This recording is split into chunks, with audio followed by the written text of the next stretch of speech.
I mean, nagawa nilang baliktarin yung fight.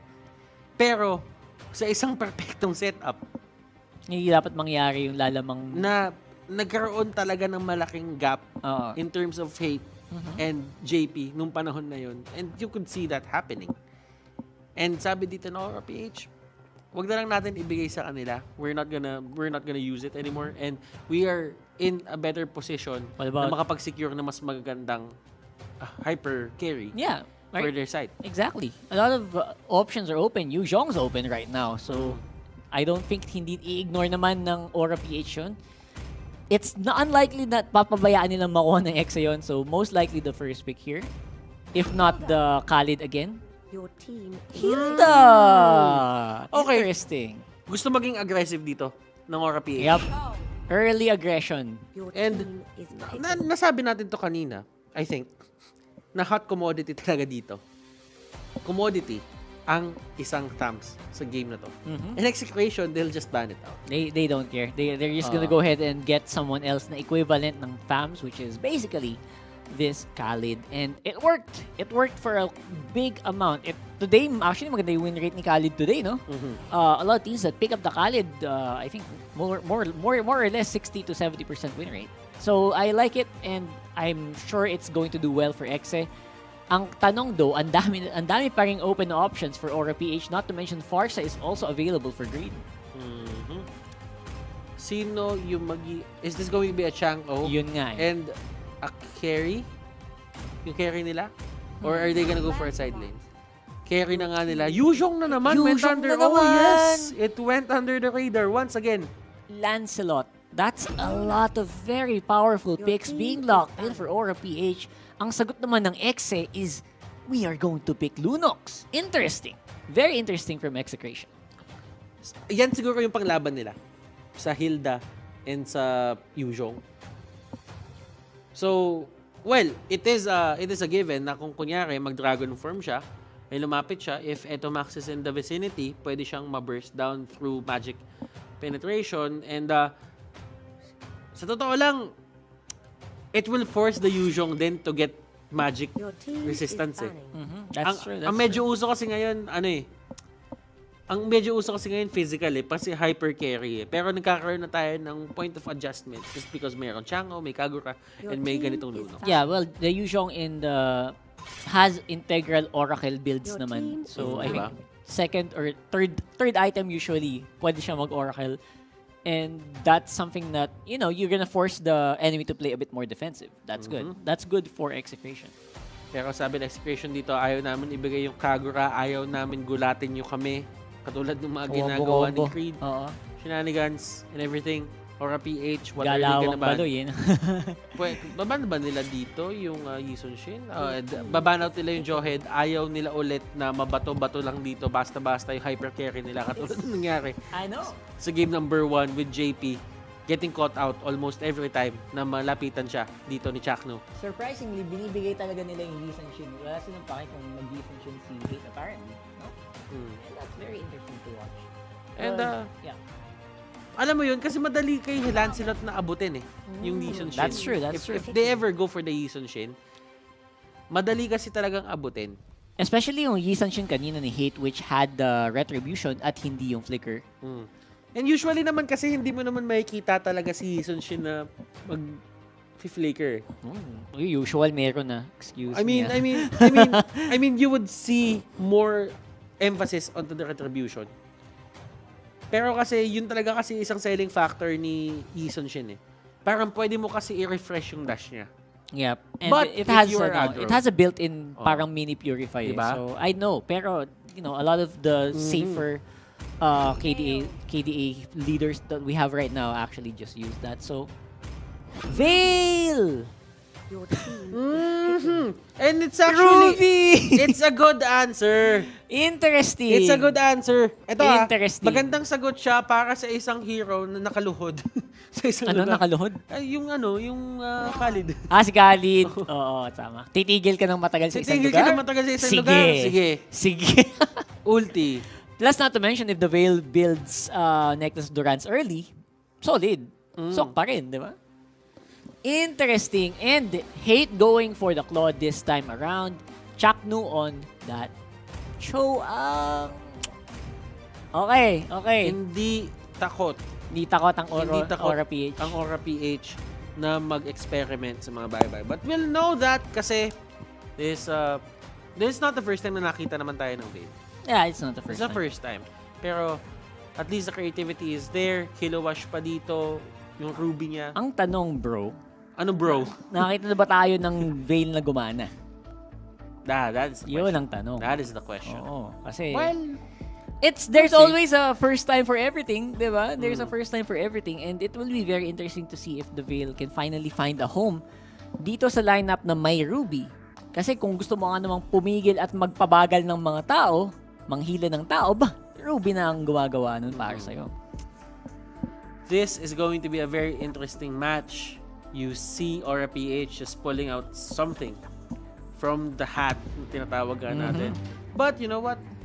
Execution, on the other hand, sila yung, sabihin na natin sila yung may simple na lineup dito. They do have a bit more easier to execute It's an lineup. easier Tama? to execute lineup. So, if ever they want to win this, kailangan lang talaga nila sundan yung pattern na required para sa kanila. Yep. But for Aura PH, it takes a bit more effort. But if they can pull it off, ito yung mga instances na parang mapapakamot ka na parang, paano to? Paano to? The surprise factor is the power here for Aura PH, diba? Kasi people don't expect the Veil lineup until you see the Veil lineup. So, I would think na mas tama yung sinabi mo kanina, mas madaling i-pull off yung lineup ngayon ng Execration. Kasi sobrang sanay na sila dito eh. Especially with the Lunox. Ilang season na nilang gamit to. It's an easy way to get kills. Easy way to burn damage in the early game. And the problem with the Veil is it's later game damage, di ba? And may mga Veil builds nga na hindi pang bawas talaga. More of pang crowd control. Yes. Which will allow yung kanilang hyper carry na to go for lower HP targets. Yun yung punto actually. Pag may Veil Ultimate, hindi mo kailangan patayin using the Veil Ultimate. Kailangan mo lang siyang pababain ng buhay para mak-finish off siya nung hyper carry mo. In this case, that's the Lancelot. So will that work the way that Aura planned it though? That is something that we have to notice in a bit. Pero nakikita mo dito, that is the hot point, the key point for Aura PH dito, na nandiyan si Rafflesia, I can catch anyone out na tatambay dito sa may gilid. Pero kung papansinin mo talaga dito, palong-palo si Rafflesia. Palong-palo. And look at the damage. Grabe yung damage output nila dito. Yep, it's real. And again, yung passive talaga nitong ni Hilda, it's just something that it's very difficult to deal with in the early stages of the game. It's a reason why this hero gets banned out all the time. 4 people from Aura PH nakatambay ngayon sa mid lane. Control over Lito Wonder goes over to Execration still on that left side. And we are back on even. Proactive dito si Haiti.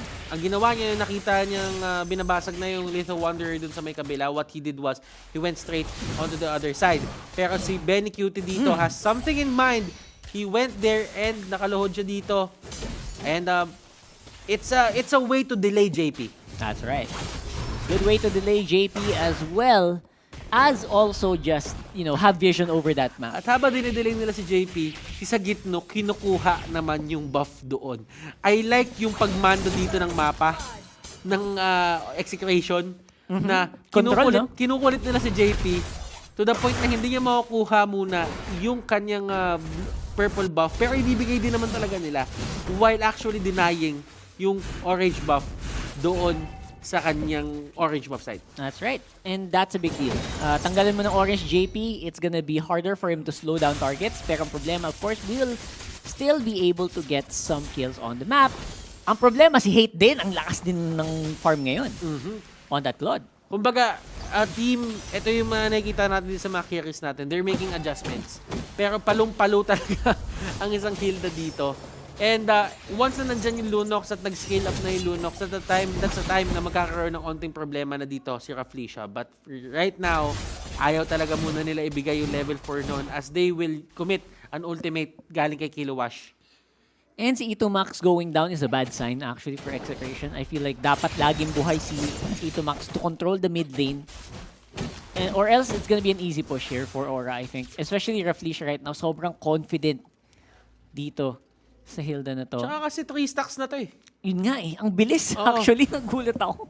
3 stacks na to. So, 1 kill and 2 assist. Kailangan nila mag-ingat dito na kapag nakuha ni Raflesia yung level 4 niya, that's going to be a significant boost in terms of damage. Absolutely. And now it's going to be, again, clear lang ang magagawa ngayon ng EXEC. While the turtle is going to go up, na tatargetin right away for sure ng Aura-PH. And that's the power of a Hilda. Pero ito Rockhart, ang importanteng point ng mapa ngayon is the turtle lane. Nandoon na yung turtle, nag-set up na yung mga teams natin dito, and you can see Lance, hindi siya masyadong naaalis dito sa may purple buff area nila. Raflesia though, andito pa rin siya, hindi talaga siya mapupersa ni Chaknu umalis dito sa place na to. And alam din ni Raflesia dito na in terms of the passives and everything, He's home. He's at home. siya yung nasa upper hand pagka nakikipag-trade siya dito sa ginagawa ni Chaknu. And look at this, another kill for Kilowash. Pero another stack na naman for Raflesia din. And the Benny Cutie Raging Sandstorm 2v1 lang naman. JP Phantom Execution nagalawan. Grabe naman. Talaga ang teamwork talaga nitong dalawang to. Hindi mo talaga mapapatawad. Grabe yung Blazing Duet. Nagawa niya yung pakay ng Blazing Duet na yon. Clear. Na-clear niya yung wave. Exactly. Although, kamuntikan, nakita natin yung damage output na ginawa ni Greed dito. Greed, he gets caught out. Yung Eto sipa na. dito kay Raflesia, Kilowash, andito para umalalay. Pero ang sakit sa ulo talaga ng isang Hilda. Kung agro, flicker out, eto Max. Pero doon sa baba, may Balmon tayo nagpo-push. And that's going to be the turtle going to the side of Raflesia. Parang dalawang bully nagsama no? Si Hilda tsaka si Ruby. Hindi mo siya basta-bastang mapapatay. Tapos hihila-hilain ka lang, hahampas-hampasin ka lang ng mga malalaking weapon na dala nila. So talaga naman. And the problem is, for Aura-PH, si Hate nakakalibre pa rin ng resources sa kabilang dako naman ng mapa. Talaga naman. Talaga naman. Si Chakno na naman dito, nagkita na naman sa Kita. Raflesia. Bestie! Besties! Bestie, kamusta ka? Pero sakit. si Chakno, at least, hindi niya binibigay yung brush na yan. Tama. Ayaw niyang ibigay. He denies the fact na nakukuha na ng aura to. Kung gusto man ng aura ng control nun, kailangan nilang paghirapan. Oo. Diba? Pero alam mo, Aura-PH, they're getting the game that they want. Ito nga Ito yung game na talagang confident sila na kaya nilang mapanalo as long as yung pacing na to tumuloy-tuloy para sa side nila. Yup, and Greed making it work on the Veil. Pansin mo, hindi siya, he's not getting all the kills, pero somehow he's really helping in controlling the waves at yung controlling yung teamfight. Ayaw pumasok ng EXEC kasi yung damage output is real from the Veil as well. Nakikita mo na naman dito, ito na naman yung invade factor na yun pinapakita na dito ng side ng Aura-PH. Although makukuha ni Hate yung buff niya doon, walang maagaw sa kanya. Pero yung Hilda dito, namamahay na talaga. This feels like home. Yes. This is my turf Mamaya, promise, makakatulog na yan dyan. Oo, makita mo, nakahiga na. Ganun naman talaga pag namamahay, May di ba? kubo na, ganun. Pero eto, sabi niya, sige, namahay ka. At look at the damage. Isang knock-up lang ang katumbas sa Raflesia dito. Gusto siya nawawalang buhay. Siya pa gusto lumaban. Grabe yung knock-up. Counterplay. Hoy! And look at this. The pull from Kilowash. Napa-flicker out siya dito. Tignan natin kung paano ang pacing netong sunod ng mga teamfight na mangyayari. Look at JP. Talaga pumasok si JP, na siya dito. galit na galit. Phantom Execution. Wala na siyang dash in dito. And that's going to be the punish.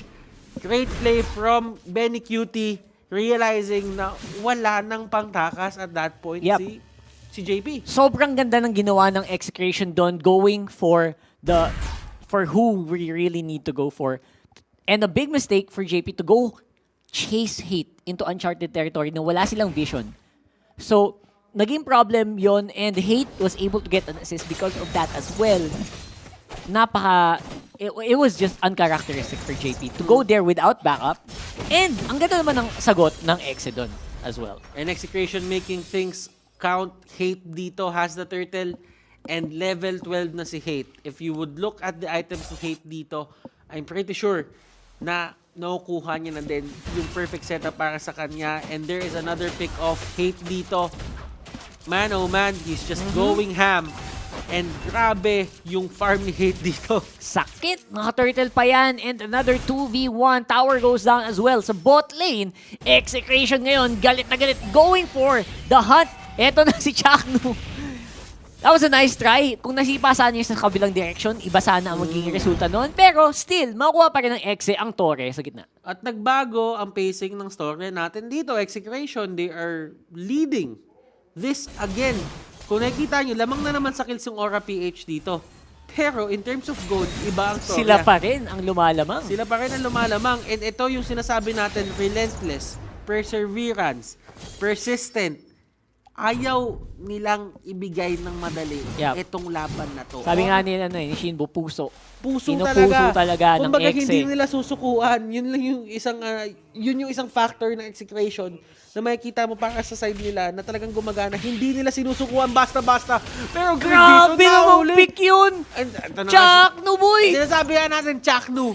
The X Factor. The X Factor. Out of nowhere. By the way, misposition from Greed to go near that bush.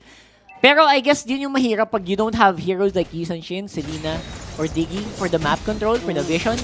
Talagang there's no way but to face check those bushes. Pero kung nakikita mo naman dito, Rockheart, kung paano na sumiset up dito, yung side ng EXECRATION sa loob ng gubat ng Aura-PH. And this could be bad for the side of EXECRATION, pero mababa din yung buhay dito ni JP. If they can get the kill, this would be bad for the side of Aura-PH. Nandun sa may likod, Kilowash dito, nahuli na siya.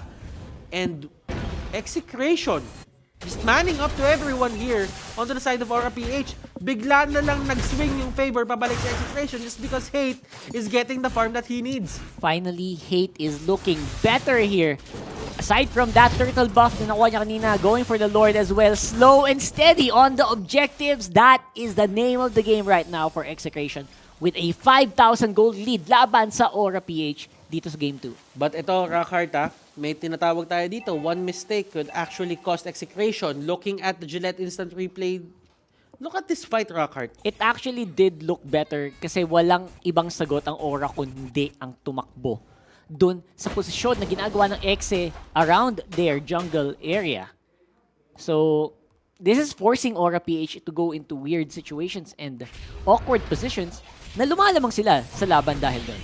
And nahuli si JP. Nahuli si JP, and that is bad for the side of Aura. They might have dropped the ball dito sa game na to. But let's see. Greed, nahuli niya si Hate na tumatalon dito habang nagbi-blazing duet. And this is really the time where EXECRATION wants to finish this.